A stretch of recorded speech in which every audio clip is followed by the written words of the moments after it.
Bueno, buenos días. Gracias a la Fundación por invitarme a compartir la experiencia de este proceso, que efectivamente es un proceso que vivimos en la isla de La Palma. Eh, yo formo parte de una empresa de servicios socioambientales que se llama Área Rural, que nos dedicamos desde hace ya más de 30 años, 30 y tantos años, a colaborar con las administraciones, con las instituciones que tienen interés en potenciar, en promocionar la cultura de la participación ciudadana en los distintos ámbitos del archipiélago, ¿no? Una participación que la entendemos como esa asignatura que, entre otras cosas, es un derecho que tenemos, que está en la Carta Magna de la Constitución, forma parte de un derecho, pero que sobre todo la entendemos como una oportunidad, como la oportunidad de hacer eh, más eficiente la gestión de los asuntos públicos que este sistema ha asignado a quienes ostentan la representación de las distintas administraciones. En ese sentido, entendemos que es una oportunidad pues, que tener de aliados a la ciudadanía, a aquellas personas a las que se dirigen las acciones públicas, siempre va a ser mucho más eficiente que si nos desentendemos de ellas. Desde esa mirada, en la isla de La Palma, pues trabajábamos también con nuestra empresa desarrollando algunos procesos y de repente apareció un volcán.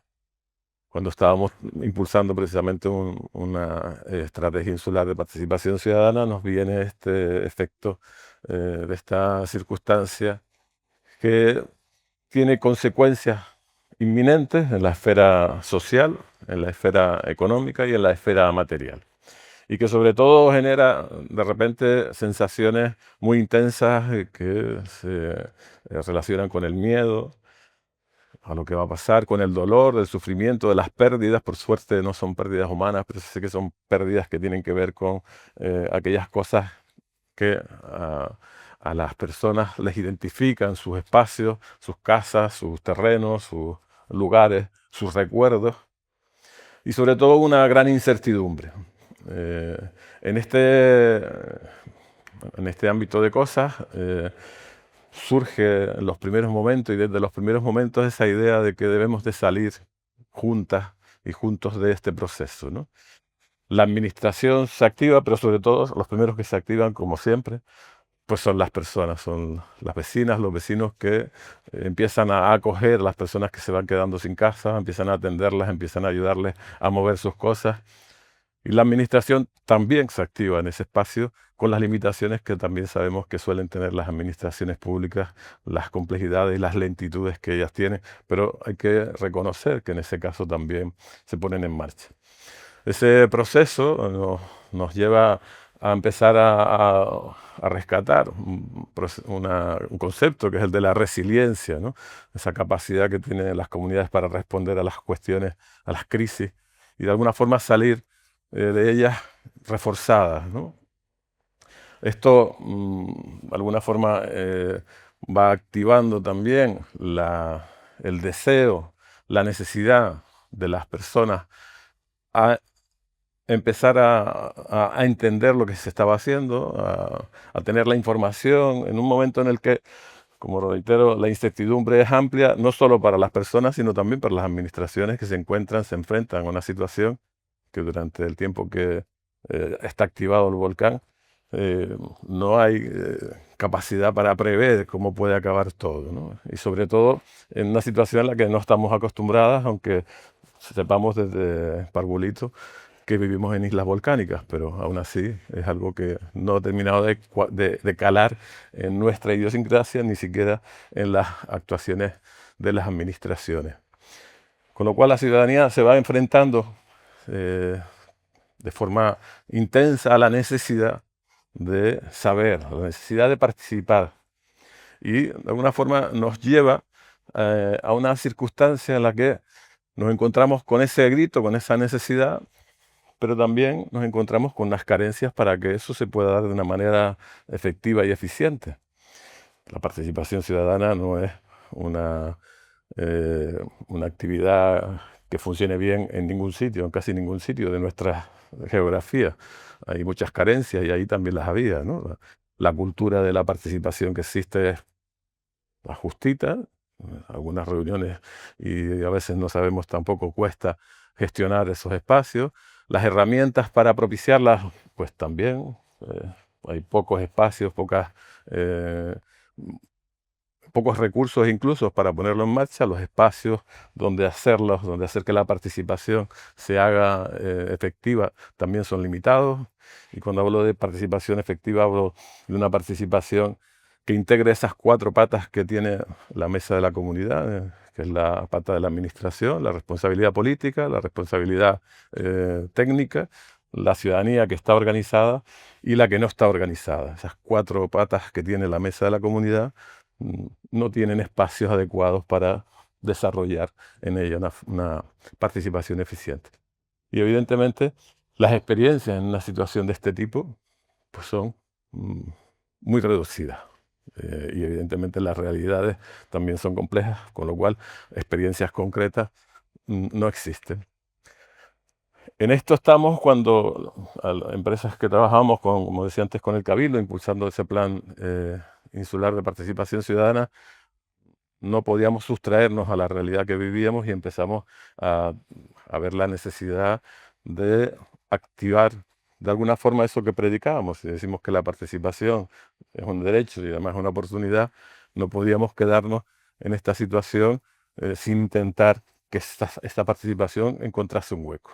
Y ahí surge una propuesta, que es la de Revivir el Valle, que se chequea luego con administraciones públicas, con colectivos y con las entidades ciudadanas para validar el análisis y las herramientas, y se pone en marcha pues en noviembre de 2021. Un proyecto que plantea un equipo de intervención que empieza a desarrollar acciones en 6 líneas principalmente: en la línea de la información, en la línea de los cuidados, la coordinación, el trabajo con las entidades ciudadanas, con aquellos colectivos que representan a la ciudadanía y que tenían un peso importante en ese tiempo, no son las clásicas asociaciones de vecinos, sino las plataformas que surgen de manera específica para esta realidad, las sesiones informativas, los procesos de escucha, entendiendo además que esa escucha debía ser fundamental en estos procesos donde la gente estaba sufriendo de manera muy intensa estas pérdidas. En ese tiempo se desarrollan 32 encuentros vecinales por barrio. Hay que decir que, seguro que recordarán, aquella imagen de la cúpula de la iglesia de uno de los barrios que de repente se hunde ante las cámaras. Pues el último día del año 2021 generamos un encuentro de vecinos y vecinas de ese barrio, que fue la primera vez que se encontraban todas de manera junta. Habían perdido sus referencias, sus lugares de encuentro, y en este caso se propició ese espacio de encuentro a partir de aquí. Encuentros temáticos para hablar de temas de educación, de salud, de temas de gases, trabajo con entidades ciudadanas. Bueno, un trabajo que se desarrolla intentando generar espacios donde las personas y las entidades pudieran obtener información y también exponer de forma directa aquellas cuestiones que consideraban relevantes o aquellas propuestas que pudieran ser importantes para ellas. Una etapa en la que la escucha debe ser fundamental, que pretende paliar de alguna manera esas carencias que decía antes que había en la participación. Paliar no significa resolverlas, porque evidentemente la cultura de la participación requiere de un proceso de trabajo mucho más amplio que el que se podía hacer con este tiempo, pero sí paliar. Voy a ir un poquito más rápido porque las claves del aprendizaje, una es la planificación, la necesidad de planificar de forma adecuada, definir marcos estratégicos, y la dotación económica también. Todavía hoy en día hay escasas aportaciones económicas para conseguir que las personas vuelvan a encontrar pues una manera de visualizarse en el futuro, tener una casa digna. La necesidad de impulsar las estructuras, las herramientas, los espacios y la cultura de la participación. El reconocimiento de la iniciativa de la ciudadanía. En todo ese tiempo las administraciones siempre hicieron valer sus acciones, sus actividades, pero hay que hacer también valer la acción de la propia ciudadanía y la importancia de la actividad de la ciudadanía en este tipo de procesos. Y luego la ciudadanía como protagonista. Y en ese sentido, de alguna forma me lleva al aprendizaje final y es lo que más me interesa ahora mismo trasladar de esto. Y es que si bien hay planes de emergencia que definen cómo se activa una ambulancia, cómo se activan los bomberos, normalmente no hay planes de emergencia que analicen y que den respuesta a la herida social que provocan las catástrofes o las situaciones de crisis. Esto lo veíamos, esto fue lo que de alguna forma nosotros nos motivó inicialmente a intentar hacer algo para poder paliarlo. Y de alguna forma entendemos que se hace necesario incorporar también esa acción comunitaria en los protocolos de intervención frente a situaciones de crisis, que como ya sabemos no es algo que haya pasado y no va a volver, sino es algo que va a estar cada vez más presente en nuestras vidas.